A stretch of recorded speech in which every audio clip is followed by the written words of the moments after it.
नमस्कार साथियों, biography channel पर फिर से आप लोगों को और एक नए वीडियो में स्वागत है।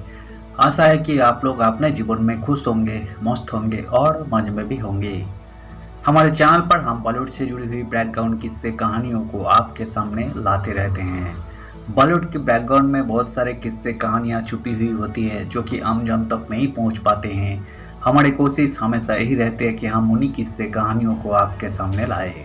तो चलिए आज की कहानियों पे चलते हैं, शुरू करते हैं बॉलीवुड से जुड़ी हुई और एक नए किस्से। वो पागला डायरेक्टर जिसने दिलीप कुमार को लेकर भारत की सबसे बड़ी फिल्म बनाई। मुगले आजम के जिक्र के बिना दिलीप कुमार की कहानी अधूरी है। उनकी याद में पढ़िए इस फिल्मों के रोचक किस्से। बॉलीवुड के इतिहास में ये ऐसा डायरेक्टर था जो अपनी सिर्फ एक फिल्मों के लिए जाना जाता है। इस आदमी को फिल्म बनाने की कोई खास ट्रेनिंग नहीं थी, पर अपने वक्त के सबसे बड़े लोगों को अपने हाथ में लेके घूमता था। ये शख्स नाम था के आसिफ, पूरा नाम करीमुद्दीन आसिफ। फिल्म बनाई थी मुगले आजम। उत्तर प्रदेश के इटावा में से निकले आसिफ मुंबई में अपने नाम का डंका बजाए। जिद्दी आदमी थे।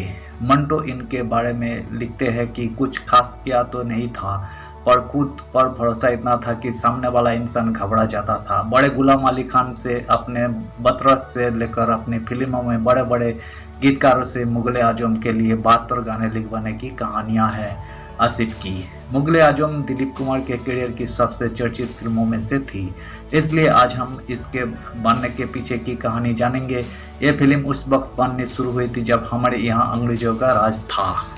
शायद ये एक कारण भी हो सकता है कि जिसके चलते इसको बनाने में 14 साल का वक्त लगा। ये उस दौर की सबसे महंगी फिल्म थी। इसे बनाने में तकरीबन 1.5 करोड़ रुपए का खर्च आया। बताया जाता है कि जबकि उस समय फिल्में 5 से 10 लाख रुपए में बन जाती थी। भारतीय सिनेमा के इतिहास में ये फिल्म कई मायनों में मील का पत्थर साबित हुई। नंबर 1, इस फिल्मों का आइडिया आसिफ को अर्देशीर ईरानी की फिल्म अनारकली को देखकर आया था। इस फिल्मों को देखने के बाद उन्होंने अपने दोस्त सिराज अली हकीम के साथ एक फिल्म बनाने का फैसला किया। सिराज उनकी फिल्म प्रोड्यूस कर रहे थे। फिल्मों में चंद्रबाबू, डीके, संप्रू और नरगिस को साइन किया गया। 1946 में फिल्म की शूटिंग बॉम्बे टॉकीज स्टूडियो में शुरू हुई। अभी शूटिंग शुरू ही हुई थी कि पार्टीशन की प्रक्रिया शुरू हो गई, जिसके कारण फिल्मों के प्रोड्यूसर सिराज को हिंदुस्तान छोड़कर जाना पड़ा। 1952 में फिल्मों को दोबारा नए सिरे से नए प्रोड्यूसर और कास्टिंग के साथ शुरू किया गया। नंबर 2, इस फिल्मों में अकबर के रोल के लिए आसिफ उस वक्त के मशहूर अभिनेता चंद्रमोहन को लेना चाहते थे, पर चंद्रमोहन आसिफ के साथ काम करने के लिए तैयार नहीं थे। आसिफ को उनकी आंखें पसंद थी। कह दिया था कि मैं 10 साल इंतजार करूंगा, पर फिल्म तो आपके साथ ही बनाऊंगा। पर कुछ समय बाद एक सड़क हादसे में चंद्रमोहन की आंखें ही चली गई। नंबर 3, फिल्मों के म्यूजिक को लेकर आसिफ बड़े ही गंभीर थे। उन्हें इस फिल्मों के लिए बेहद ही उन्मदा संगीत की दरकार थी।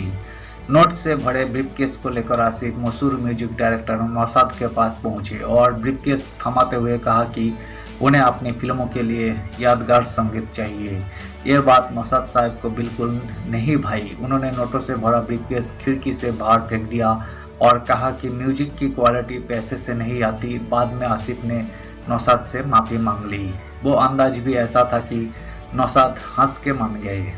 नंबर 4, नौशाद फिल्मों के लिए बड़े गुलाम अली साहब की आवाज़ चाहते थे, लेकिन गुलाम अली साहब ने यह कहकर मना कर दिया कि वो फिल्मों के लिए नहीं गाते। लेकिन आसिफ जिद पर अड़ गया कि गाना तो उनके ही आवाज़ में रिकॉर्ड होगा। उनको मना करने के लिए गुलाम साहब ने कह दिया कि वो एक गाने के 25,000 रुपये लेंगे।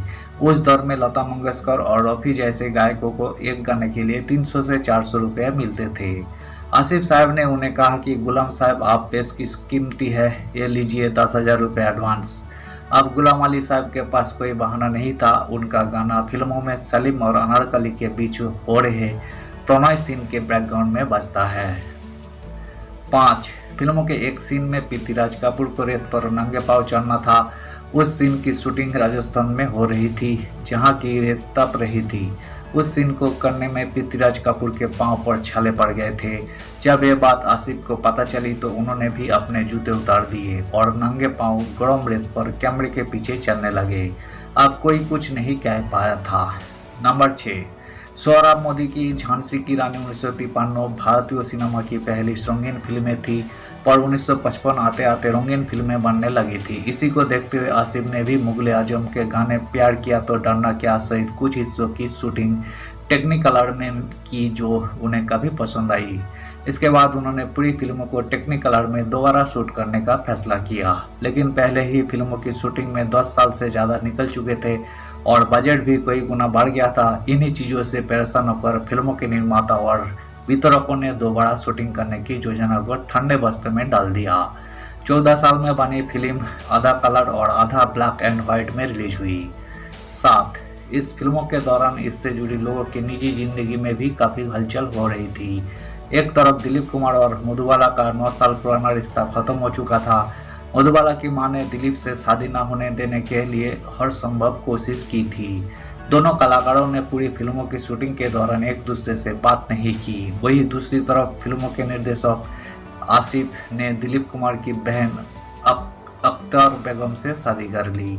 एक बार अख्तर बेगम और आसिफ में झगड़ा हुआ। दिलीप बचाव करने पहुंचे तो आसिफ ने कह दिया कि अपना स्टारडम मेरे घर से बाहर रखो। दिलीप कुमार इतना नाराज हुए कि फिल्मों के प्रीमियर तक में नहीं गए थे। उन्होंने ये फिल्म भी 10 साल बाद देखी थी। नंबर 8 इस फिल्मों में भारतीय इतिहास में पहली बार सेना के हाथी, घोड़ों और सैनिकों का इस्तेमाल किया गया था। सलीम और अकबर के बीच युद्धों का सीन फिल्माने के लिए जयपुर रेजिमेंट के सैनिकों को भी लिया गया था। इसके लिए आसिफ ने तत्कालीन भारतीय रक्षा मंत्री कृष्णा मेनन से बाकायदा इजाज़त ली थी। इस सीन की शूटिंग के दौरान रक्षा मंत्री खुद मौजूद थे। कहा यह भी जाता है कि इस सीन की शूटिंग में बेहद मुश्किलों का सामना करना पड़ा था, क्योंकि हाथी बमों की आवाज़ सुनकर इधर उधर भागने लगते थे और उनको नियंत्रित करना मुश्किल हो जाता था। इसलिए कुछ हाथियों को, जो सेना से नहीं थे, अंधा कर दिया गया था। नंबर 9 फिल्मों के एक गाने पर प्यार किया तो डरना क्या को फिल्माने में 10 लाख रुपए खर्च किए गए। ये वो उस दौर की वो रकम थी जिसमें एक पूरी फिल्म बनकर तैयार हो जाती थी। 105 गानों को रिजेक्ट करने के बाद नौशाद साहब ने ये गाना चुना था। इस गाने को लता मंगेशकर ने स्टूडियो के बाथरूम में जाकर गाया था, क्योंकि रिकॉर्डिंग स्टूडियो में उन्हें वो धुन या गूंज नहीं मिल पा रही थी जो उन्हें उस गाने के लिए चाहिए थी। उस गाने को आज तक उसके बेहतरीन फिल्मांकन के लिए याद किया जाता है। उसी फिल्मों के एक और गाने ए मोहम्मद जिंदाबाद के लिए मोहम्मद रफ़ी के साथ 100 गायकों के कोरस से गाया गया था। इस फिल्मों को बड़ा बनाने के लिए हर छोटी चीज पर गौर किया गया था। 10 इस फिल्मों के एक सीन में दिलीप कुमार को मधुबाला को थप्पड़ मारना था। उस फिल्मों की शूटिंग के दौरान ही दिलीप कुमार और मधुबाला का ब्रेकअप हुआ था। वो थप्पड़ बहुत धीरे धीरे मार रहे थे, या यूं कहे कि वो उन्हें मार नहीं पा रहे थे। दिलीप कुमार की इस हरकत से आसिफ बेहद खफा हो गए और उन्होंने खुद ही मधुबाला को थप्पड़ मारने का फैसला किया। बहुत जोर से मार दिया था। 11 इस फिल्मों की शूटिंग के लिए बड़े भव्य सेट बनवाए गए थे, लेकिन फिल्मों के कुछ हिस्सों की शूटिंग करने के लिए लाहौर के शीश महल का डुप्लीकेट सेट बनवाया गया, जिसमें शीशों का उपयोग किया गया था। लेकिन सेट पर लाइटिंग करने में दिक्कत होने लगी, क्योंकि शीशों से लाइट रिफ्लेक्ट हो रही थी। फिल्मों से जुड़े काम के लिए ब्रिटिश डायरेक्टर डेविड लिन को भी बुलाया गया था, जिनका कहना था कि ऐसे सेट पर शूटिंग करना संभव नहीं है। लेकिन आसिफ साहब ने अपने क्रू के साथ मिलकर सभी शीशों पर मोम की एक पतली परत चढ़ा दी, जिससे रिफ्लेक्शन की समस्या दूर हो गई और शूटिंग शुरू हो गई। लेकिन इससे विजुअल्स धुंधले होने लगे। इसके बाद सिनेमाटोग्राफर आर.डी. माथुर ने शीशों पर झीने कपड़े डालकर शूटिंग शुरू कर दी। शीश महल को 500 टकों की हेडलाइट और 100 रिफ्लेक्टर्स से रोशन किया गया था। 12 फिल्मों को बहुत ही बड़े लेवल पर बनाया जा रहा था, इसलिए कई बार मेकर्स को खुद भी बहुत कुर्बानी देनी पड़ रही थी। फिल्मों के डायरेक्टर आसिफ खुद सर से पैर तक कर्ज में डूबे हुए थे। फिल्मों के एक प्रोड्यूसर मोहम्मद अली जिन्ना के रिश्तेदार थे। उन्होंने जिन्ना का एक घर टाटा के यहाँ गिरवी रख दिया था।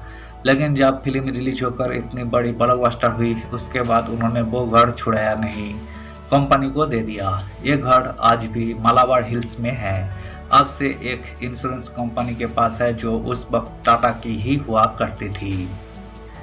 धन्यवाद साथियों। इस वीडियो में हमने मशहूर फिल्म मुगले आजम से जुड़ी हुई कुछ किस्से को आज हमने आपके सामने रखने की कोशिश की है। उम्मीद है दोस्तों वीडियो आपको जरूर पसंद आई होगी।